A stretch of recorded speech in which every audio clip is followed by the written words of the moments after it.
Hello, everyone.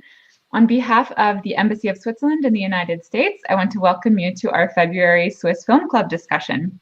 Thank you for joining us. My name is Emily Buss, and I work in the public diplomacy section at the Embassy. This film club was started during a time when we were unable to gather in cinemas, and the intention is to create moments of shared viewership, to continue introducing our American audiences to excellent Swiss productions like the one we've seen this week, and to support film artists in Switzerland in sharing their work. This month's film, Under Blue Skies, tells the story of an often ignored period of history set against the backdrop of the landscape of the upper Engadine region of Switzerland. In the 1980s, the local community was devastated by a drug crisis among the youth, looking to rebel against the traditions of life in the mountains. And this film sheds light on some of the untold stories from this period. And I also want to note that this past week, we've been marking our very first Emna Romansha, or the week of Romansh language, which highlights the cultural importance of Romansh, one of the four and often lesser known national languages of Switzerland, and one of which is spoken in the region in which the film takes place and which we hear throughout the film. So I'm happy to be joined today by the director of Under Blue Skies, Ivo Zen, from Switzerland. He is from the town of Santa Maria in Val-Müstair in Switzerland. He studied architecture in Zurich and film in Geneva. He's the founder of the production company Alva Film and has been a member of the board of the Swiss Film Direction and Scriptwriting Association since 2018.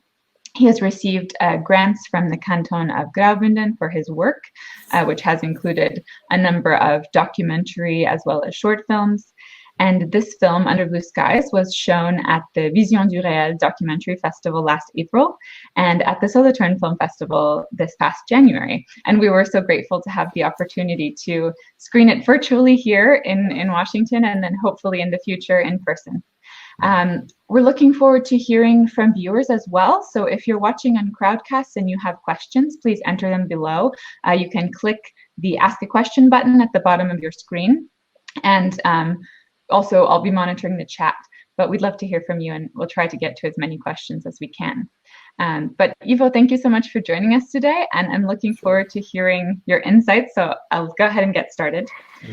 At the very beginning, we'll start at the beginning, and I'm curious to hear what inspired this film. How did you learn about this period of history in Engadine? Did you have personal connections, and what made you decide to document these stories on film?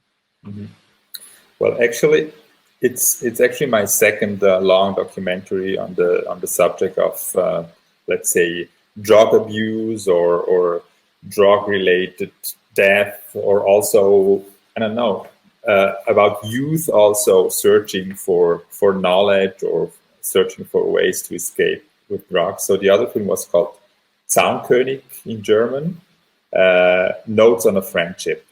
And that was a more personal story. I actually, a good friend of mine died when he was 33, and he had written a quite intense journal on his life and on his way, how he got into drugs, how he tried to get out, on friendship and love and everything. And since we were friends, there were a few episodes where I was with him. So there was quite a special moment to read about your own life on a friend's perspective who died. And I really thought that his life was somehow exemplaric for this kind of experience. And so I had become let's say, the drug-interested filmmaker. And from there on, that's how I actually knew about this other story. Somebody from the Swiss television told me, but have you heard what happened in Samaden? And to be honest, I didn't. So I started researching, and basically I found this story. And very soon I realized that it was going to be very difficult to make this film because people did not want to look back. And that basically, but we'll talk about that later, became the way I attacked this film, because I don't like to repeat myself in my work. So first I was like, oh no, I'm not going to make another movie on this subject because I know it in and out now. But then when I found out that the real subject for me was about denying the past, then it became interesting for me. Definitely. And that's a nice segue to the next film. And the next question. And I already see a couple of questions from viewers as well. But, as you mentioned, it's a period people in this community want to forget. And we saw that you do get pushback in the form of the letter that you've received about reopening old wounds. So I'm wondering how you were able to find people willing to be part of the film. Mm-hmm. Well, let's say I think that my experience having made a film before helped a lot because I was able to explain where I'm coming from and why I want to make the film. So that opened a couple of doors. And then, of course, the Romansh community is small. So I was able to talk to people I knew, and they would like maybe recommend to go to this or this other person to talk.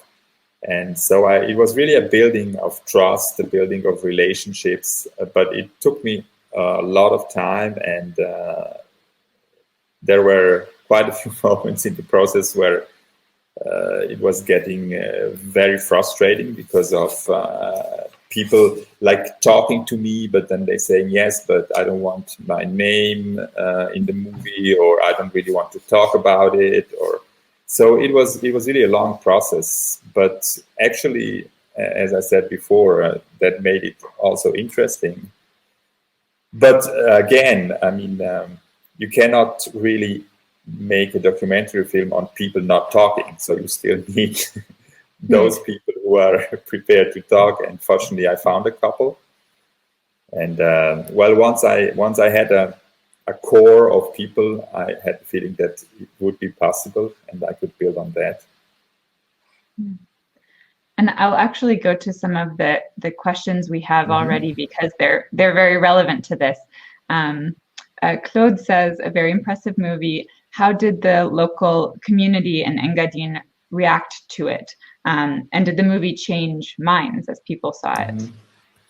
Well, the thing is that it's been quite difficult to evaluate now because due to the health crisis, it's really well. We had a small premiere in Pontresina in cinemas where only 50 people were allowed, so it has been quite difficult to get in touch with people. But I really must say that the reactions in social media have been overwhelming. I mean, a discussion is going on, and I have received a lot of reactions. It seems like people also tend to react more now that maybe contacts are limited. So I got a lot of emails and reactions on Facebook and so on.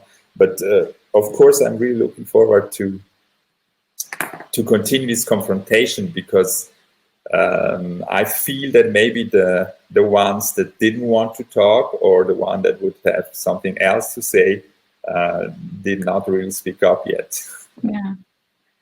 Yeah, and we have another question about if there was an impact on healing within the community, but it sounds like that's still something you're going to see probably over the next years or so. Well, it's definitely been a healing for singular people. I mean, for the really people that were concerned. So I got a lot of positive reactions there. The impact on the whole community is really very difficult for me to measure right now. But I know the mentality of the people, and I know there will be plenty of people who don't want to heal. Right. Well, I hope in some respects at least you do see healing. I hope so too.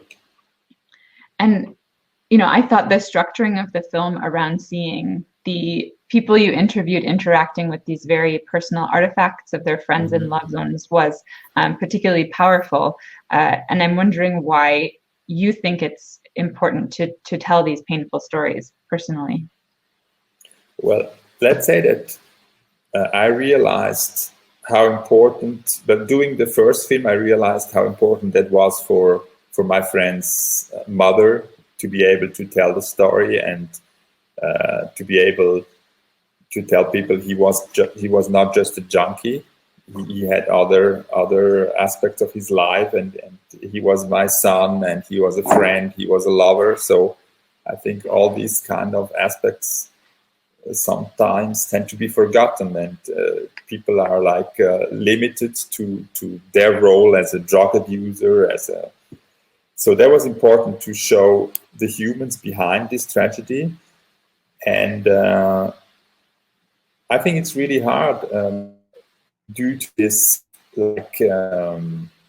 taboo was created, so this impossibility to talk about it. I had the feeling that these people died twice.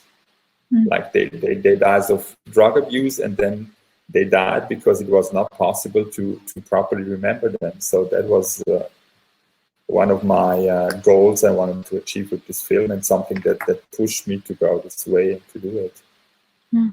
I think it works really well. You know, it creates a very personal but also a broader reflection on this time. Mm-hmm. So the landscape of Engadine is referenced in the title, I think aptly, Under Blue Skies, and it mm-hmm. plays a huge part in the film, which I found fascinating and kind of surprising. It seems like it's very specific to someone who lives in that landscape or knows that landscape, and we're told that its intensity can be too much for some people or drive others to extremes. So can you just talk a bit more about that? Mm-hmm. Well, I really admit that it's not something that is completely reflected through. I mean, it's for me too that there are ideas in there about what a landscape can do to somebody. And it was really one of the protagonists who felt very strongly about this with his long hair. To me, it's really also a metaphor for this wanting more. And it's maybe like Eve in the Bible. Do you dare to trespass, to go farther and not knowing what will come afterwards? And it seems like the mountain always have this very strong connotation of wanting to go higher. And that really worked very well for the film. And plus, when I see people, how they really get addicted about the mountains too. So I think there is a parallel to maybe to using drugs too, or to other things we get addicted to. And then afterwards, to me, really the question of the landscape has a lot to do with how it influences people and how the mentality is shaped by landscape also. Yeah, definitely. And of course, it is an incredibly powerful landscape up there. And there is another aspect, I think, to it that notoriety or that of that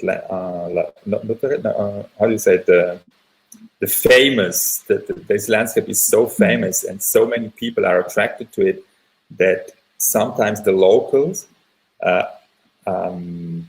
fail to find their place in it. I have that feeling sometimes that like the landscape is almost so beautiful and so many people tell them how great it is to live there, that they're having a hard time to really keep their place in there, and that they have to, I don't know, to put boundaries around them and to say this is our place and it belongs to us. Yeah.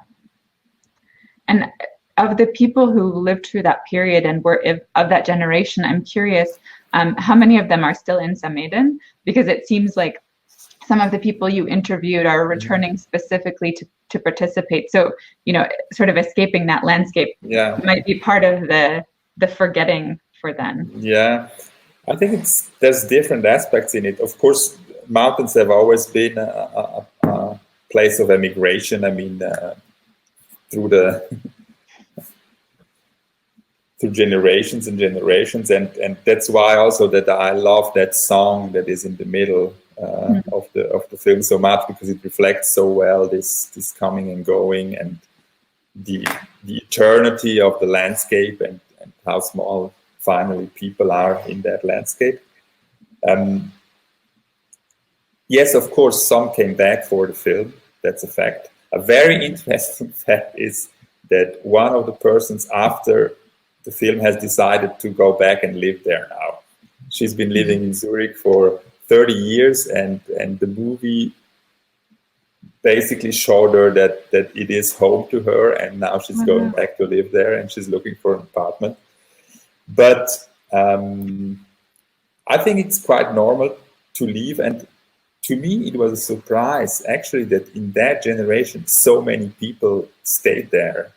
That this group of people did not leave and say, well, let's go to Zurich. It's easier for us there. We can accomplish things easier in Zurich than in Summit. Now they stayed there, and their community was strong for quite many years. So that was, to me, a surprise.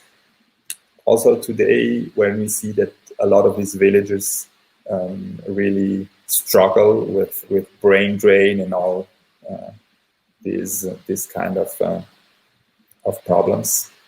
Wow, that's really powerful, and I think you see the community, meeting at the Croce Bianca. It's obviously a part of all of them and their history. I'm gonna go with some more audience questions. We're getting so many. A lot of feedback on the film.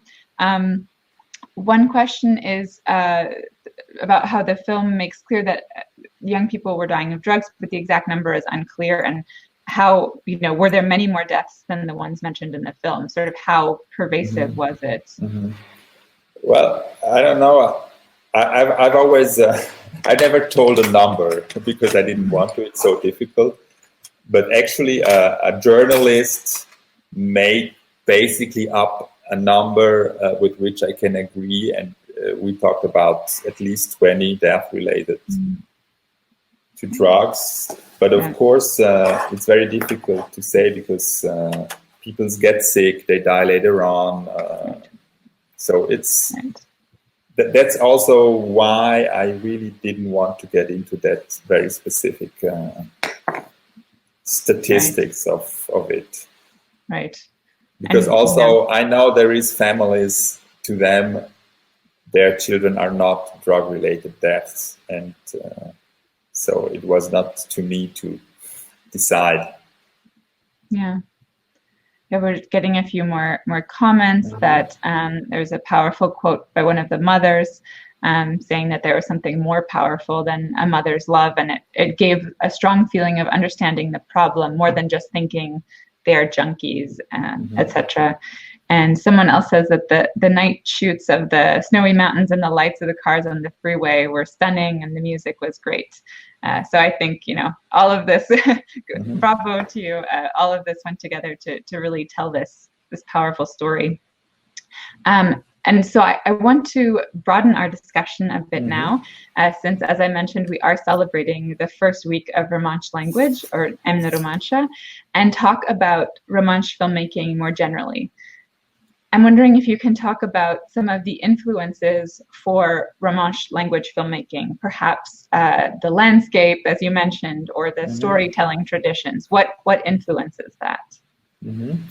Well, first of all, I think that language really influences your thinking. So it's really, and communication, even in filmmaking, I think one part of the process starts with language, with writing, with thinking about it, developing concepts. So I think that the Romansh has an influence there. And secondly, I would say probably the storytelling, for me personally. The tales, I loved those tales, and there is a really strong tale collection in Romansh language, which at my age all the children knew, and those tales are very specific to the. I think they have some of the elements that tales have all over the world. They have a specificity that really was impressive to me, and something that I'm also trying to pass on to my children. The landscape, yeah, of course, but I couldn't really put the finger on it. is exactly about the Lancet. And otherwise, I really have to say that there is very little Romansh filmmaking. So I'm really making my own way there. And I studied in Geneva, as you know, so I'm much more influenced by I think, a certain cinéphilie à la française than a Romansh cultural background. Right. And so what is the support like at the national or the regional level? I know you've received some support from Graubünden, but what is the support like for Romansh filmmaking? And how has it changed over the years? Because it seems like with Romansh speakers living elsewhere in Switzerland, there would be an appetite for more films in Romansh. Well, I would really say it's an ambiguous situation, because there's always this tendency to, how do you call it, that we are the cute ones, the ones keeping up this tradition and this tiny language and so. And so I try, to me that is not enough. I'm not prepared to just be a Romansh filmmaker. I really have the ambition to be more than that. But there is, of course, a Romansh television, and that is a very good starting support. But you could never make this kind of movie just with them, because they have only their screening time is only 26 minutes every Sunday. Oh, wow. So already this film will be divided in 2 parts to be screened, which is a little bit not the nicest thing. And then the Graubünden canton is quite supports it, but otherwise you really have to have the support of the other funding slots, and there's no special funding for Romansh filmmakers. So basically you're in there with everybody else, with everybody and all the rest of the films. And I don't know, I think on a small level maybe it's an advantage, but when you want to make a bigger film it becomes a disadvantage, because it's not always like television. On Swiss level, they don't like subtitling too much. So it sometimes, I don't know, there is an interest and there is a lot of sympathy for the Romansh language. But on the other hand, we really need to be careful not to fall into that folkloristic trap. Right. Yeah. Well, hopefully it's something we'll see much more of in the coming years. And I have one more question, but just a reminder that we're wrapping up. So if members of the audience have any more questions, please go ahead and ask them now.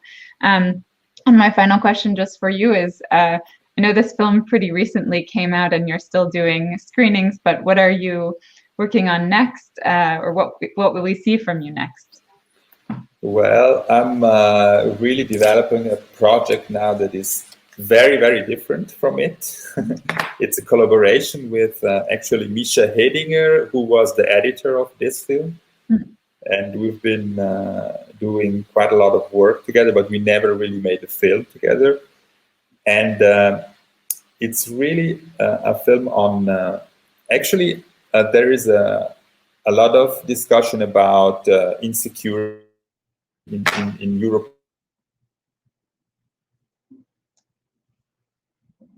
Is crime going up? All these kind of questions. And the industry of private security is really, really growing. And so there's a lot of questions around what are their rights? What should they do? Is it good that we become such a big gated community in Switzerland where everything just works so fine? And so we're really writing a project on the private security industry. Interesting. Yes, that is quite a change. It's quite a change, but it's good to change, because that way you keep your curiosity and you don't fall into repeating yourself. Right, broadening your horizons. Well, we'll look forward to seeing your future projects, and again, hopefully next time we can have you I in hope so person too. in Yeah, Washington. that would be great. Since I have friends in Virginia, that would be perfect a reason Wonderful. to come there. Yes. Well, thank you Well, very much for having me. yes, thank you. And thank you for taking the time to answer our questions and Of for course. sharing your wonderful film with us. And to everyone, on behalf of the Embassy of Switzerland in the United States, I want to thank you for participating in this month's film club. For more information on the next installments and our other programming, please stay tuned into our social media channels at Swiss Embassy USA and our newsletter for more information. And I hope you have a great rest of your weekend and of your Yeah. day. Thank you. Well, thank you very much, and good afternoon to everybody. Bye-bye. Goodbye.